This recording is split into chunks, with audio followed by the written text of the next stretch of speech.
Hello students, welcome to Zenith Guru. मैं हूं निकी पंडित और आज का हमारा टॉपिक है आइसोटोप्स। तो आज हम जानेंगे आइसोटोप्स क्या होता है। तो सबसे पहले फटाफट से आप सोचिए कि आइसोटोप्स क्या होते हैं एंड मुझे चैट बॉक्स में बता दीजिए, ओके, अगर आपको पता है तो। सो बेसिकली देखो, व्हाट आर आइसोटोप्स हमारा पहला क्वेश्चन है। क्या होते हैं isotopes? Isotopes are the atom of the same element with different number of neutrons and they have the same number of proton। यानी कि आइसोटोप्स का मतलब होता है कि सेम एलिमेंट, ठीक है, जिनका क्या होगा, जिनके पास एटॉमिक नंबर सेम होगा बट उनका एटॉमिक मास अलग होगा। फॉर एग्जाम्पल, हम एक एग्जाम्पल लेते हैं, हमारे पास है क्लोरीन, ठीक है। तो क्लोरीन के हमें दो आइसोटोप्स देखने के लिए मिलते हैं, एक होता है 17 क्लोरीन 35 और एक होता है 17 क्लोरीन 37। तो यहाँ पे हम क्या देख रहे हैं, इन दोनों क्लोरीन का एटॉमिक नंबर क्या है, सेम है, बट इनका एटॉमिक मास अलग है। तो ऐसे स्पीशीज को हम क्या बोलते हैं कि ये आइसोटोप्स है। क्लियर? अब देखो, क्योंकि इनका एटॉमिक नंबर सेम है, तो एटॉमिक नंबर सेम है मतलब नंबर ऑफ प्रोटॉन उसमें सेम रहेंगे। नंबर ऑफ प्रोटॉन से ही तो हम एटॉमिक नंबर को डिटरमाइन करते हैं। तो यहाँ पे यही लिखा हुआ है, they have the same number of proton. इनके पास सेम नंबर का प्रोटॉन होता है बट न्यूट्रॉन में डिफरेंस देखने के लिए मिलता है, जिसकी वजह से एटॉमिक मास में डिफरेंस आ जाता है। ओके, सो नाउ यहाँ पे हम एक एग्जाम्पल दे रखा है हाइड्रोजन का। तो जैसे हमने क्लोरीन के आइसोटोप्स देखे थे, वैसे ही हाइड्रोजन के भी आइसोटोप्स होते हैं एंड हाइड्रोजन के 3 आइसोटोप होते हैं। कौन कौन से? देखो, हाइड्रोजन 1 यानी कि 1H1, जिसका एटॉमिक नंबर भी 1 होगा, एटॉमिक मास भी 1 होगा। जनरली जो हम हाइड्रोजन लिखते हैं वो ये होता है 1H1। सेकेंड क्या है हमारा 1H2, ऐसा हाइड्रोजन जिसका एटॉमिक मास क्या हो जाएगा, 2 हो जाएगा। एंड ऐसा हाइड्रोजन जिसका एटॉमिक मास 3 है। तो ये तीनों क्या है, आइसोटोप्स है हाइड्रोजन के, 1H1, 1H2 एंड 1H3। जो 1H1 है, ठीक है, इससे हम नॉर्मल वाटर का फॉर्मेशन करते हैं, ठीक है, इसको हम प्रोटियम कहते हैं।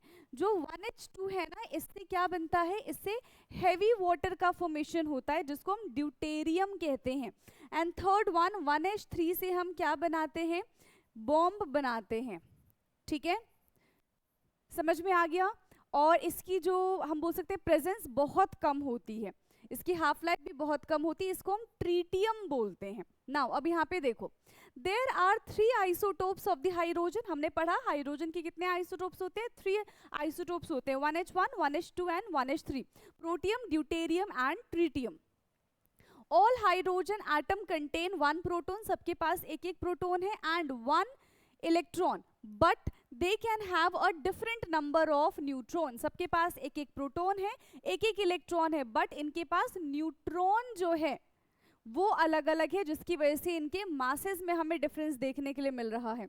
Hydrogen 1 is the most commonly found isotopes of the hydrogen. अभी बताया था ना कि जो भी हम कभी भी हाइड्रोजन मेंशन करते हैं तो वो कौन सा हाइड्रोजन होता है, 1H1 हाइड्रोजन होता है। क्लियर? तो ये एक एग्जाम्पल था। सेकेंड एग्जाम्पल की तरफ चलेंगे हम। एग्जाम्पल 2 मैंने ऑलरेडी आपको बता दिया है, क्लोरीन का केस, ठीक है। क्लोरीन के कितने आइसोटोप्स होते हैं, क्लोरीन के 2 आइसोटोप्स होते हैं, 17Cl35 and 17Cl37। So there are 2 isotopes of chlorine. All chlorine atom contain 17 protein. 17 number पे आता है क्लोरीन, इसमें कितने प्रोटीन प्रेजेंट होंगे, 17 प्रोटीन प्रेजेंट होंगे एंड 17 इलेक्ट्रॉन, बट इसके अंदर न्यूट्रॉन में डिफरेंस देखने के लिए मिलेगा हमें, but they can have a different number of neutrons.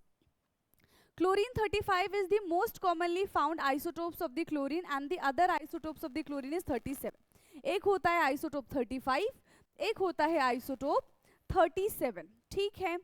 Isotopes है, समझ में आ रहा है। हमने ये देखा है 17Cl35 एंड 17Cl37, बट हमारे दिमाग में क्वेश्चन आ रहा है, ये दो आइसोटोप्स तो हैं, बट जब भी बारी आती है ना इनके मास लिखने की, इनका एटॉमिक मास लिखने की, तो हम इन दोनों में से कोई भी एटॉमिक मास मेंशन नहीं करते। क्यों नहीं करते? इसके पीछे का क्या रीजन है?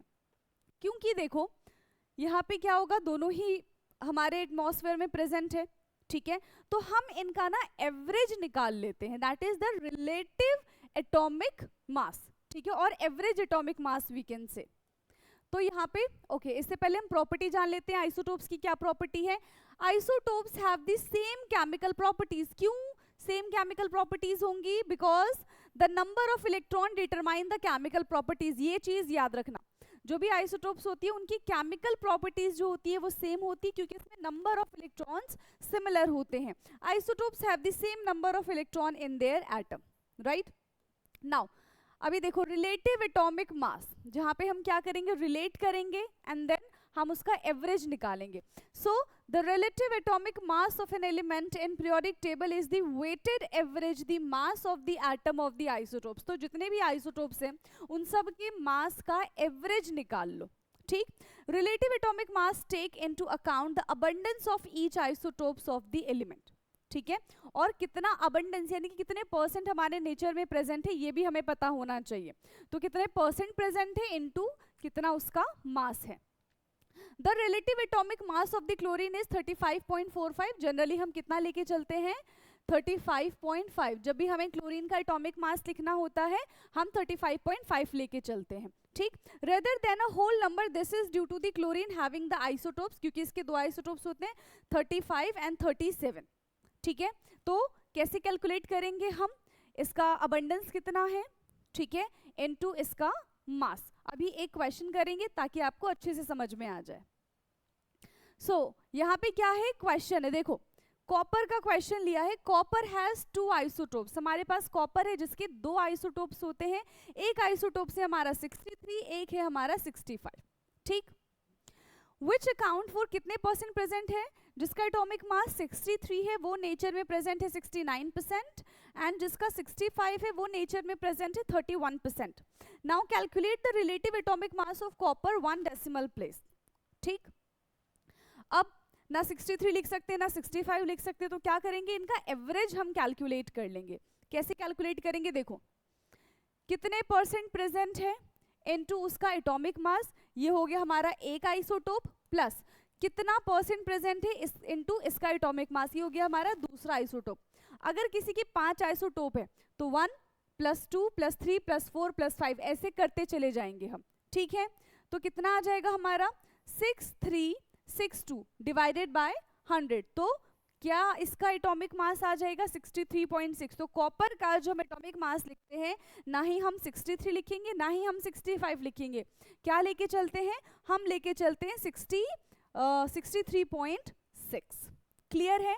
तो इस तरीके से हम किसी भी आइसोटोप का एवरेज एटॉमिक मास कैलकुलेट कर सकते हैं। क्लियर है स्टूडेंट्स। तो यहाँ पे हमारा आइसोटोप वाला टॉपिक होता है खत्म। आई होप कि सारी चीजें आपको बहुत अच्छे से क्लियर हुई होंगी। इसके अलावा भी अगर आपको कोई डाउट रह जाता है तो आप कमेंट बॉक्स में पूछ सकते हैं। बाकी मिलेंगे हम नेक्स्ट क्लास में, तब तक ले पढ़ते रहिए। Thank you so much.